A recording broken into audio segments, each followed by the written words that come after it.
सो कल के लिए बातचीत करते हैं कि कल मार्केट के अंदर कैसा एक्शन हो सकता है, कौन कौन सी कंपनीज है जिनके स्टॉक्स फोकस में रहने वाले हैं, कुछ आईपीओस के बारे में भी चर्चा करेंगे। सो यूएस मार्केट की क्लोजिंग थी न्यूट्रल, काइंड ऑफ थोड़ी सी नेगेटिव है, बट इतनी कुछ खास बड़ी गिरावट नहीं थी। और ब्रेंट की बात करें तो 1.75% ऊपर है, 88 89 के आसपास है, तो ये ऊपर ही है, नीचे नहीं आ रहा है, ना ही यहाँ से ऊपर जा रहा है। साथ में गिफ्ट निफ्टी की सिचुएशन देखें तो ये भी न्यूट्रल है। तो इसके बेसिस पे, यानी जो डेटा हमने देखा क्लोजिंग बेसिस का, उसके बेसिस पे हम जज करें मार्केट को, तो मार्केट न्यूट्रल ओपन हो सकता है, कुछ खास हलचल नहीं रहने वाली है। लेकिन कल आपको पता ही है 15 अगस्त था, और उसमें मोदी जी ने एक स्पीच दी है जिसका एक्शन कुछ सेक्टर्स के ऊपर आएगा, कुछ कंपनीज के ऊपर आएगा।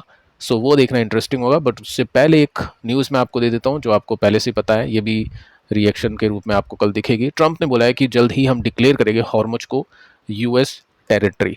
देखो, ये भी नहीं होना चाहिए, किसी की टेरिटरी ये नहीं होनी चाहिए। यूएस की हो गई तो फिर यूएस अपनी मनमानी करेगा, कुछ भी लगा सकता है, कोई भी फीस लगा सकता है। आए दिन कोई ना कोई हमको नेगेटिव न्यूज़ सुनने को मिल सकती है। सो अब दोस्तों आते हैं आईपीओस के ऊपर। देखिए, कुछ आईपीओस आए गए मार्केट के अंदर, अभी 3 आईपीओस ओपन है जो मेन बोर्ड वाली कंपनी से, यानी छोटी अमाउंट के साथ में आप लगा सकते हैं, 15,000 रुपीज़ की एप्लीकेशन है। बट एक आईपीओ आएगा जिसका नाम है पर्पल स्टाइल। अब इसमें थोड़ा सा ध्यान देना, क्योंकि इसमें जो फेमस लोग हैं वो इन्वेस्टेड है। शाहरुख, सचिन, माधुरी, सलमान, ये लोग इसमें पहले से ही निवेशित हैं। तो पहले भी ऐसा एक आईपीओ आया था जिसके बारे में बातचीत करते हैं आगे चल के, और उसमें इन फेमस लोगों को एग्जिट प्रोवाइड की जाती है। आईपीओ नाम है पर्पल स्टाइल, ठीक है। इसको थोड़ा सा डिटेल में देख लेते हैं। आप देख सकते हैं कुछ फेमस लोग यहाँ पे निवेशित हैं, जिसमें शाहरुख, सलमान, सचिन, माधुरी, महेश, ये नेम्स आप देख सकते हैं। अब ऐसा ही एक आईपीओ आया था पहले जिसका नाम था ड्रोनाचार्य, ठीक है। काफ़ी हाइप में था, जिसमें रणबीर ने भी निवेश किया था। और उसके बाद में क्या हुआ, जैसे हाइप हुआ, अच्छा जीएमपी निकला। देखो, पहले तो इनको जीएमपी में अच्छी कमाई हो जाती है। सेकंड, जब ये लिया था इन्होंने, उसके बाद में जो तेजी आती है उसमें अच्छा पैसा बनता है। ये सब प्री प्लान्ड होता है, ये सब डेटा ड्रिवन होता है। ये सब बोला जाता है कि आप फेमस लोगों को हमारी कंपनी में निवेश करो, ताकि रिटेलर देखेगा अरे ये तो फेमस लोग हैं, चलो हम भी इस कंपनी में पैसा लगाते हैं। क्योंकि शाहरुख, सलमान ये बेवकूफ़ तो है नहीं, इनको बिजनेस आता है, धंधा आता है, नेटवर्थ इनकी काफ़ी कमाल की है, तो इन्होंने तो लॉन्ग टर्म इन्वेस्ट किया होगा। लेकिन आपको ये नहीं बताया जाता है कि ये एग्जिट कर देते हैं आईपीओ के टाइम पे, जब आप लोग खरीदते हैं। तो हमको भी स्मार्टली एग्जिट करना है इन लोगों के साथ में, नहीं तो फिर क्या होता है, दिक्कत हो जाती है। जैसे आप देखोगे ड्रोनाचार्य, ये लिस्ट हुआ था 13 जनवरी 2023 को, और तब से लेकर, या 13 जनवरी से पहले थोड़ा सा यहाँ पे लिस्ट हुआ था, उसके बाद में थोड़ी सी तेजी बनी, रिटेलर्स यहाँ पे ट्रैप होते हैं, और 80% क्रैश हुआ ये। अब मैं आपको बता चुका हूँ कैसे एग्जिट किया जाता है। लॉस काटो, नहीं तो लॉस आपको काटेगा। तो किसी ने लॉस यहाँ पे नहीं काटा तो वो देख लो अब आप पे क्या सिचुएशन है। एक ब्रेकडाउन हुआ, ब्रेकडाउन के बाद में यहाँ पे फिर ब्रेकआउट करने की कोशिश थी, हुआ नहीं है, समझ जाओ ट्रेंड नेगेटिव है। उसके बाद में क्या सिचुएशन आपके सामने। और ऐसी कंपनीज में कभी भी लॉस नहीं लेना चाहिए। अगर आपको दिख जाता है प्रॉफिट, तो प्रॉफिट कम हो जाए तो ही काट लेना चाहिए, उसको जीरो पाने का वेट नहीं करना चाहिए। ये स्ट्रैटेजीज आईपीओ की मैं आपको बता चुका हूँ। अब देखिए होता क्या है, पैट हम देखें इसका, तो 13 करोड़ का नुकसान है। जब कंपनी आईपीओ लेकर आ रही थी तब कंपनी ने दिखाया यार हमारा प्रॉफिट तो बहुत तेजी से बढ़ रहा है, 3 करोड़ का प्रॉफिट 6 हो गया, अब ये 6 का 12 हो जाएगा, उसके बाद में 24 होगा, तो ग्रोथ तो बहुत शानदार है, ठीक है। सेलिब्रिटी, ये जो फेमस लोग, इन्होंने भी निवेश कर रखा है। अब देखो प्रॉब्लम क्या आ चुकी है, यहाँ पे कंपनी की सेल्स तक नहीं बढ़ पा रही है। प्रॉफिट तो है ही नहीं, लॉसेस में आ गई कंपनी। 35 करोड़ की जो सेल्स थी वो 34 करोड़ की हो चुकी है। अब इन ड्रोन वाली कंपनीज में क्या ही उम्मीद करेंगे कि सस्टेनेबल कंसिस्टेंट सेल्स आएगी, इम्पॉसिबल है, ठीक है। इम्पॉसिबल ही कहूँगा मैं। इन छोटी जो भी प्रोडक्ट्स वाली कंपनीज होती है, काफ़ी अनप्रिडिक्टेबल बिजनेस होता है। तो जैसे ही आपको अच्छी एग्जिट मिल जाती है आप निकल सकते हैं। सो यहाँ पे दोस्तों हम देखते हैं अभी 3 आईपीओज अवेलेबल हैं जिसमें आप अप्लाई कर सकते हैं। प्री अप्लाई का यहाँ पे टैब आपको देखने को मिलेगा। आई थिंक कल ये अप्लाई का टैब हो जाएगा।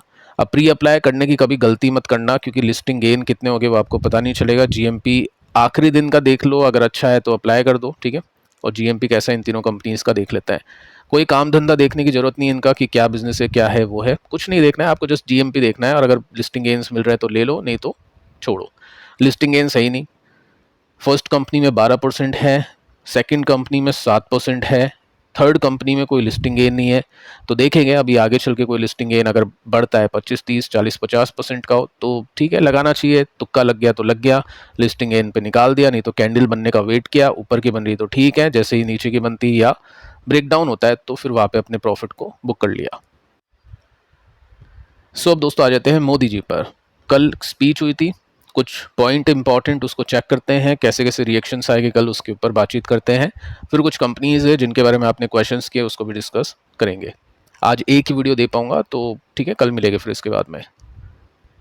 देखो यहाँ पे सबसे पहले बात की है विकसित भारत, जो कि 2047 यानी 2047 तक भारत को विकसित राष्ट्र बनाने का लक्ष्य दोहराया है। यानी पहले से ये लक्ष्य था लेकिन इसको वापस से कहा है। अब स्टॉक मार्केट इन्वेस्टर अगर आप ये सोच रहे हो 2047 तक हम डेवलप्ड कंट्री बन जाएंगे, उसके बेसिस पे मैं निवेश करता हूँ, तो वो एक गलत स्ट्रैटेजी है। नहीं पता है किसी को कि 2047 तक क्या होगा। कोशिश डेफिनेटली यहाँ पे की जाएगी गवर्नमेंट की, बट एक्चुअल में होगा क्या होगा वो किसी को नहीं पता है। ठीक है, तो इस बेसिस पे थोड़ा सा देखना है इसको। आत्मनिर्भर भारत, क्रिटिकल जो सेक्टर्स है उसमें इंडिपेंडेंट बनने के ऊपर फोकस यहाँ पे किया जाएगा। साथ में 7 प्रमुख जो सेक्टर्स है, मैन्युफैक्चरिंग है, एग्रीकल्चर है, टेक है, इंफ्रा है, डिफेंस है, सॉफ्ट पावर है, इसके ऊपर फोकस किया जाएगा। ठीक है, तो ये सब तो नॉर्मल बातें हैं जो की जाती है। वैसे भी इंपॉर्टेंट क्या है उसको देखते हैं। देखो, फर्स्ट एआई ट्रेनिंग, अगले 1 साल में 1 करोड़ लोगों को एआई ट्रेनिंग देने की घोषणा। एआई से जॉब जाएगी, ऑब्वियस जाएगी उन लोगों की जो साथ में डेवलप नहीं होना चाहते, जो इवॉल्व नहीं होना चाहते हैं, जो टाइम के साथ में अपडेट नहीं होना चाहते। स्टॉक मार्केट में भी उन लोगों की जॉब जाती है, यानी वो जो निवेशक है वो स्टॉक मार्केट से आउट होते हैं, जो अपडेट नहीं होना चाहते, वो टाइम टू टाइम डेवलप नहीं होना चाहते, वो एक ही स्ट्रैटेजी बना के बैठ जाते हैं कि नहीं मुझे तो ये रखना है 10-20 साल। ठीक है, ऐसे काम नहीं चलता है। आपको हर मार्केट की हर सिचुएशन के हिसाब से नई नई चीज़ें सीखनी होती है और आपको आगे बढ़ना होता है। लाइफ लॉन्ग लर्निंग, ये लाइफ है अपनी, इसमें हर चीज़ें सीखनी होती है। तो ये चीज़ अच्छी बात है कि एआई में लोगों की जॉब जाएगी, लेकिन जो एआई में काम करेगा, जिसको ट्रेनिंग मिल चुकी है, उसके लिए अच्छी बात है। तो ये अच्छी पॉइंट है। सेकंड जो रिएक्शन आएगा कल स्टॉक में, कौन सा स्टॉक होगा इसका देखते हैं आगे चल के। अब देखो यहाँ पे फ्री कोचिंग अनाउंस कर दी है। जो भी मिडिल क्लास है, लोग जो अफोर्ड नहीं कर पाते हैं, उनको फ्री ऑनलाइन कॉम्पिटिटिव एग्जाम की कोचिंग मिलेगी, यहाँ पे बात कही है। ये जो कोचिंग माफिया भी चल रहा है अभी मार्केट के अंदर, कुछ गिने चुने 3-4 बड़ी कंपनीज हैं जो पूरी इंडिया की कोचिंग इंडस्ट्रीज को ओन करती हैं, उनके लिए काफ़ी झटके की बात ये यहाँ पे हुई है। लोग अब फ्री में कोचिंग लेना शुरू करेंगे, देखते हैं सरकार किस तरह का कंटेंट प्रोवाइड करती है।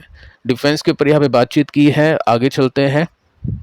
न्यूक्लियर एनर्जी के ऊपर बातचीत की, ये सब पहले से पता है मार्केट को, ऐसा कुछ नया शॉकिंग नहीं बोल दिया। ठीक है, सेमी कंडक्टर को लेकर भी मार्केट को पता है 5 से लेकर 8 प्लांट्स लगेंगे।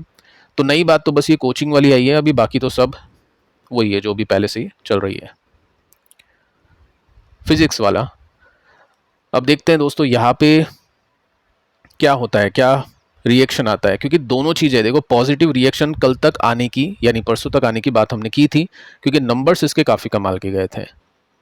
सेल्स बढ़ गई, प्रॉफिट इसका है नहीं, लेकिन लॉस काफ़ी तेज़ी से कम हुआ था इसका, 70-80% लॉस इसका चला गया था। तो बहुत अच्छी बात है, उस बेसिस पे स्टॉक चलना चाहिए था। लेकिन जैसे ये न्यूज़ आती है उसके बेसिस पे अब कल रिएक्शन देखेंगे क्या होगा, क्योंकि ये कंपनी कोचिंग प्रोवाइड करती है, पैसे उठाती है, लेकिन अब फ्री कोचिंग मिलेगी तो देखते हैं कितने लोग यहाँ से शिफ्ट होते हैं गवर्नमेंट जो भी सॉल्यूशन मिलेगा, सर्विसेज मिलेगी उसके ऊपर। देखो कुछ लोग तो जाएंगे या काफ़ी लोग तो जाएंगे, मैं ऐसे नहीं कहूँगा कि सभी चल जाएंगे और मैं ऐसे भी नहीं कहूँगा कि कोई नहीं जाएगा, लेकिन डेफिनेटली यहाँ पे इसका जो धंधा है ना वो टूटेगा, क्योंकि कोचिंग इनकम ही इसका जो मेन सोर्स है वो इनकम का है। सो देखते हैं दोस्तों क्या होता है। एक स्विंग तो इसमें मिल चुका है ऑलरेडी, जैसे यहाँ पे हमने देखा डे चार्ट के ऊपर एक ब्रेकआउट, उसके बाद में देखो कितनी तेजी से स्टॉक ऊपर गया, ये 30% का गेन प्रोवाइड कर गया। उसके बाद में रेसिस्टेंस नहीं टूटा, आपको समझ में आ गया टेक्निकल पैटर्न कैसा है, वीकनेस है तो काटा, जो भी मिला 15-20% का, और उसके बाद में स्टॉक वापस उसी लेवल पे। अगर ये न्यूज़ नहीं आती तो हाई चांसेस थे कि स्टॉक वापस से एक लेता अपना हाई, क्योंकि यहाँ पे जो प्रॉफिट था या जो भी लॉस था वो अब बहुत कम हो चुका है, तो बनता था यहाँ तक पहुँचना। लेकिन अब जो न्यूज़ आई है ना उसके देखते हैं कैसे इम्पैक्ट आते हैं और किस तरह का रिएक्शन आता है। इसके बाद में दोस्तों बात करते हैं वीबीएल को लेकर। काफ़ी सारी क्वेश्चंस क्वेरीज आपकी आ रही है इसमें कि सर ये अब लॉन्ग टर्म है या नहीं है, या इसको कैसे हम देखें। काफ़ी लोग एग्जिट करने के बारे में भी सोचते हैं कंपनीज को, जैसे मैंने आपको बताया कि लॉसेस कैसे बुक करते हैं, एग्जिट कैसे करते हैं, तो उसके बेसिस पे बात करिए। देखो मैं आपको ये नहीं बता सकता हूँ कि आप होल्ड करो एग्जिट करो, बट मैं आपको डेटा दे सकता हूँ कि अभी सिचुएशन क्या है इस कंपनी की। तो फर्स्ट हम क्या करेंगे, हम नंबर्स को देखेंगे। देखो नंबर्स रेवेन्यू में थोड़े से कम थे, प्रॉफिट में बीट था, तो नंबर्स में कहूँगा मिक्स है, ओके ओके। पिछले कुछ क्वार्टर्स में क्या नंबर्स एस्टिमेट को मिस कर रहे हैं कंटिन्यूसली? नहीं। तो एग्जिट करने के लिए 10 बार सोचना पड़ेगा, क्योंकि अगर यहाँ पे नंबर्स मिस करते हैं, अगले क्वार्टर खराब आने की चांसेस हैं, एग्जिट है, ठीक है। लेकिन ऐसा नहीं है। सेकंड, अगले कुछ क्वार्टर्स में ऐसा बोला है कंपनी ने कि हम खराब परफॉर्म करेंगे। क्या कंपनी एक्सपेंशन नहीं कर रही है? तो ऐसा भी नहीं है, कंपनी एक्सपेंशन करी है। केन्या में कुछ बाइंग की है कंपनी ने, फैक्ट कंपनीज की स्टेक लिया है। गाइडेंस वगैरह हम देखें तो ये भी ठीक है। एबिटा मार्जिन इस चैलेंजिंग एनवायरनमेंट के अंदर भी मेंटेन करने की बात की है, ठीक है। अच्छी गाइडेंस नहीं है, बट खराब गाइडेंस नहीं है। मैं क्या कहता हूँ, खराब गाइडेंस आए, नंबर्स एस्टिमेट से नीचे आए, टेक्निकली सिचुएशन खराब हो, कंप्लीट एग्जिट, क्योंकि कुछ है ही नहीं उसमें, कुछ बचा ही नहीं। कंपनी ने अभी खराब परफॉर्म किया, आगे भी खराब परफॉर्म करेगी। अब यहाँ पे कंपनी ने अभी भी खराब नहीं किया और आगे भी खराब करने की बात नहीं की है, पर अच्छा भी नहीं किया, तो क्या हुआ, खराब नहीं किया। अब देखो प्रॉब्लम यहाँ पे क्या है, स्टॉक क्यों गिर रहा है? जब प्रॉफिट बढ़ रहे हैं, ऑल टाइम हाई पे हैं, कंसिस्टेंट है, तो स्टॉक नीचे क्यों है? आप देखोगे तो यहाँ से 300 करोड़ का जो प्रॉफिट है ना, वो 2000 करोड़ का हुआ है।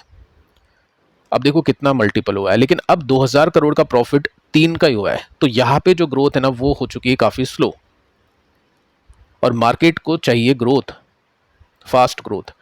तो पहले जब कंपनी स्लो ग्रोथ के साथ में चल रही थी, जैसे आप ये डेटा देखो, इसमें कैसी ग्रोथ है, 200 का हुआ, 300 यहाँ पे कोविड तक, उसके बाद में ये स्टिंग का इम्पैक्ट है, या कोविड में चलो थोड़ा सा कम हो गया, 200 से 400 हुआ, ठीक है। तो ये जो ग्रोथ थी ना, इसमें स्टॉक कैसे चलता था, ये 5 साल अगर मैं देखूँ 2016 से 21 तक, तो 200% के आसपास की ग्रोथ है, यानी 5 साल में पैसा 3 गुना या 3.5x, 3.5 गुना हो गया था। अब ये एक्सपेक्टेशन मार्केट की हटी यहाँ से कि बहुत अच्छी ग्रोथ आएगी, तो पैसा कैसे बना, 9 से लेकर 24, यानी अगले 5 साल में पैसा 10x हो गया। जहाँ पे 3-4 गुना बढ़ रहा था, वहाँ पे 10 गुना बढ़ गया। अब ये जो वैल्यूएशन है, ये वापस से जाएगी, और उम्मीद आप करो कि अब नेक्स्ट 5 ईयर्स में पैसा ये नहीं बनने वाला है, पैसा 3-3.5 गुना हो सकता है, या 3 गुना भी हो जाए तो वेल एंड गुड है। अगर इस बॉटम पे आपने लिया है, ऑल टाइम हाई पे लिया है, तो नहीं होगा, ठीक है। सो अब यहाँ पे हमको ये देखना है, फर्स्ट फंडामेंटल्स हमने देखे, अच्छे भी नहीं है बुरे भी नहीं है। मैं कहता हूँ कि जो बुरा हो तब एग्जिट होती है, टेक्निकल फंडामेंटल।